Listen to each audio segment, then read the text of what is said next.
next speaker is Raghu Venkat.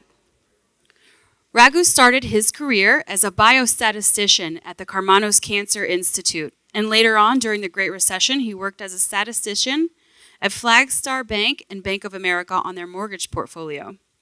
Raghu joined Aaron in March of 2018 in the newly created role of Vice President of Data Science and is responsible for credit risk management and decision systems. Before joining Aaron's, Raghu worked at GM Financial and Santander Consumer Bank, where he developed and led decision science teams. Please welcome Raghu Venkat. Awesome, thank you. So good afternoon and welcome, and I'm very excited to be here today, so thank you for this opportunity to Data Science Atlanta. One of the things I have a friend who's a data scientist in California, and he said, "You're moving to Atlanta?" I said, "Yes, I'm moving to Atlanta." "Why?"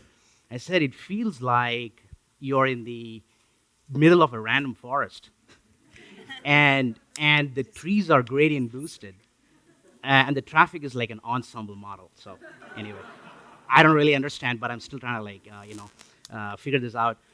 So I was thinking about what do I present today, because this is the very first time I'm even presenting in a conference. This was on my bucket list, so thank you for the opportunity. So I wasn't sure what material to present. I have 15 minutes, 20 minutes to present, and I actually Googled. I said, 15-minute presentation, how many slides, because I wasn't even sure how many slides I should be preparing. And one very smart guy, who I thought was smart, said 10 slides. I was very happy. Okay, I just got to prepare 10 slides, so I made 10 slides, sent it to the team here, and then I realized, it said for, and then it said, for average human being, it's 10 slides. For average humans can only digest 10 slides in 15 minutes. So then I thought, okay, this crowd is not average. This is way too smarter than me on the average. So then I added one extra slide, so it's 11 slides, just so you guys know. So, all right. So I also requested who's going to be in the audience today, and about 10 to 15% of the people here are from financial services with 10 to 15 years of experience. There is folks from internet, social media, healthcare, students, professors. So I've made a presentation that is my passion, experience, challenges in what I practice, which is financial services. So let's get into the presentation. All right. All right. So this is about me. You guys already heard. All right. So financial services is a very broad, very large industry. You've got loans, leases, auto loans, mortgage, personal lending, credit cards.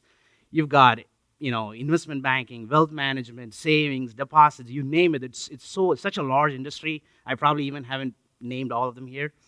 And there's a lot of competition. There's big banks, there's small regional banks, there's credit unions, there's other financial services, and there's an influx of fintechs, which I couldn't even count. Raj said this morning there are about 7,000 banks. There are about 6,000 credit unions. So it's a huge industry just in the U.S. And in the world, it's also as big as this. So fundamentally, what are they trying to do? They're trying to acquire and understand the customer, manage risk, and customize products and services. And it's a cycle. This is a cycle which everybody is trying to do. And this is accomplished with three things today. Responsible, because you have a compliance program for being responsible. Being efficient, you have technology platforms to do this. And being effective, you need data and science, in my opinion. So this is my opinion. I didn't copy this from the internet, just so you know. And the problem is, if you want to do this effectively, you need data and science. We know that. And you need to keep doing this constantly for decades. I'm telling you, for 2 decades almost, they managed risk very well. Of course, the Great Recession, things happened. But after that, we have learned. So they continue to manage risk very, very well. But what they did not do, in my opinion, is not understand the customer better and customize products and services, which, because they didn't have technology platforms, they didn't have data science. So that's my opinion. And so there's a lot of areas of opportunity within bank. Maybe all of them are not listed. I'm showing this because there's a lot of students who are looking for a career in financial services. Start thinking about, is this an industry you want to work in? Are you passionate about this industry? Because there is lots of opportunities. There's sales, marketing, application processing.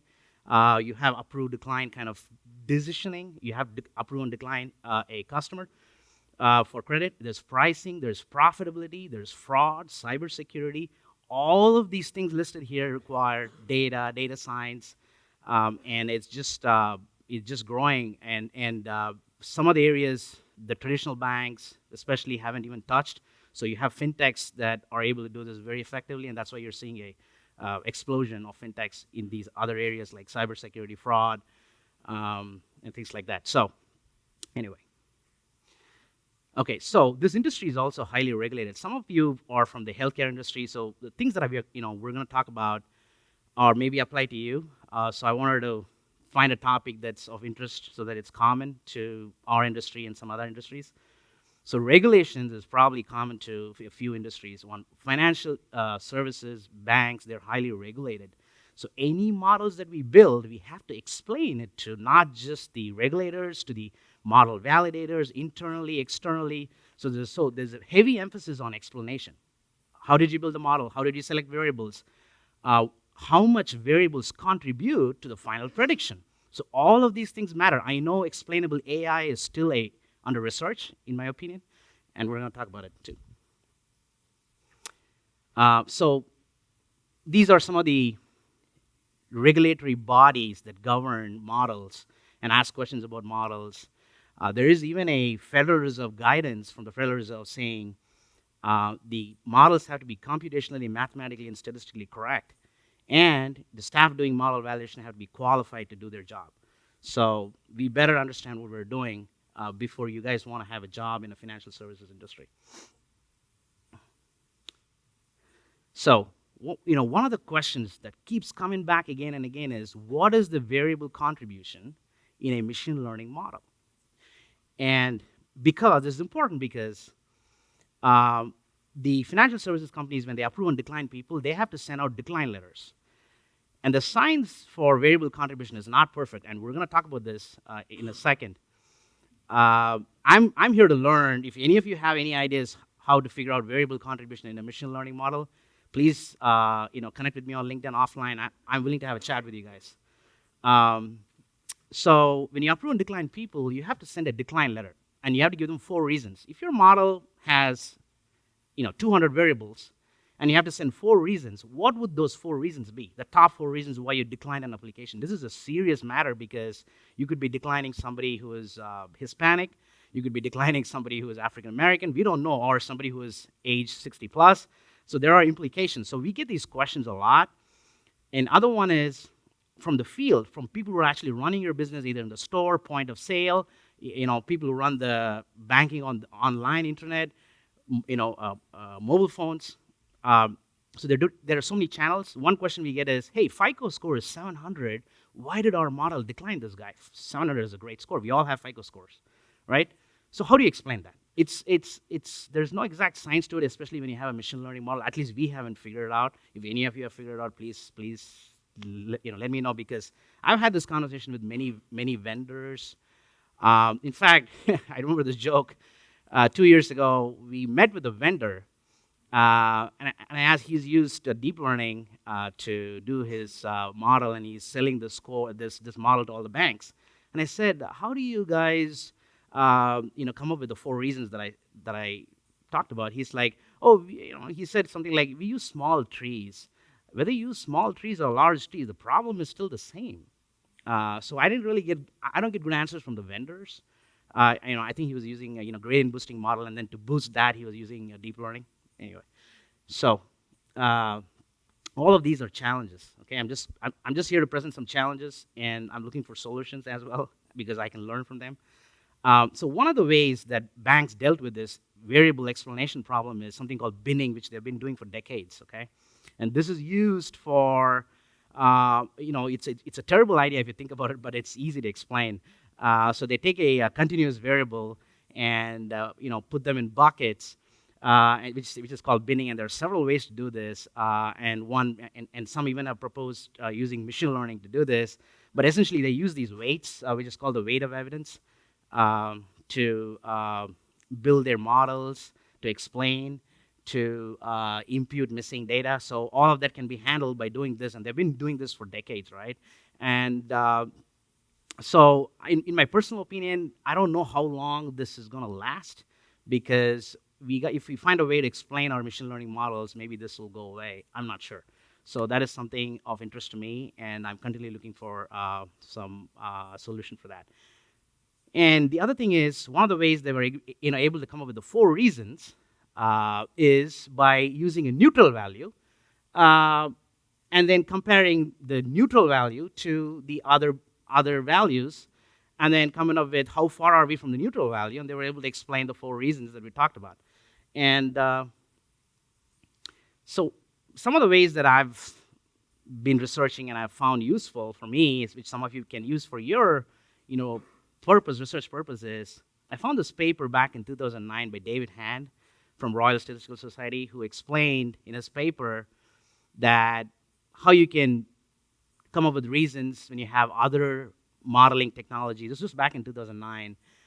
So that's a great paper for those of you that are interested. And it talks about this, using this neutral value, and how you can use this neutral value and see how, figure out how far you are from neutral value, and running your machine learning model for every variable. If you have 200 variables, run your model 200 times and figure out how far you are from your prediction for each variable, essentially, and figure out your top 4 reasons. So that's a good paper. And then I found these other packages floating around on the internet, but we don't have common consensus on what's the right method to do this. These are some of the new techniques. Lime sounds exciting. Tree interpreter package is there. There is random forest feature contribution package. So I've tested all of these on samples, on small projects. We don't get the same results. That's my problem. My problem is I don't get the same results to explain when I use all these different techniques. So, and this is an area that I'm personally very interested in. I know it's artificial intelligence, but as we progress in this journey, I would like the folks here in this room to have talks about these topics, and that would be great.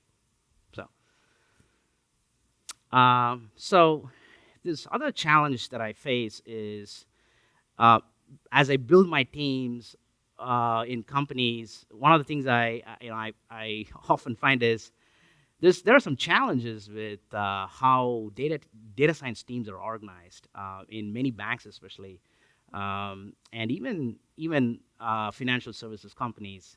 Is one, it's very distributed. Marketing has its own data science team. Sales has their own. Credit risk has their own. Everybody has their own data science team. I don't think this is matured enough to really have decentralized model, because there's so many issues we need to tackle with. We need to tackle with technology first, tackle with data, tackle with people. We need to hire people and centralize. And there's a lot of common ground we can learn from each other since it's not mature. And I really feel that we can achieve that by centralizing our functions and letting your people go work with marketing for a few months, letting your people go work with credit risk for a few months, and then understand the problems. And that way, everything is centralized. Because of this decentralized model, things are getting confused. Explaining the ROI, I'm missing one slide here, but anyway. So, and then explaining the ROI just takes forever, right? So, one slide I'm missing, which I'll talk about, is a typical model development problem. A model development cycle takes anywhere between, because I've built teams, I've built models, I've documented, I've gotten sign-offs to put it in production. So I know how long this takes, right? So typically it takes anywhere between 1 year to 2 years minimum to pull data, clean data, buy data. If you don't have the data, buy data, build models, validate models, document models. It takes 2 years to figure this out. And then you put it in production, and then you, as a company, realize value. You're looking at 3 to 5 years to realize value from these models. So if you're starting today, you're going to realize value in 3 to 5 years. Believe me.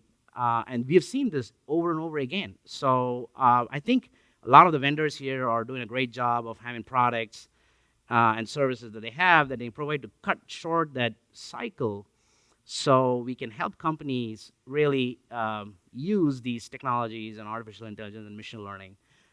That's my message for today. I wanted to give Jennifer some more time, additional time, as well. But good luck to you all, and I look forward to coming to these conferences again. Thank you.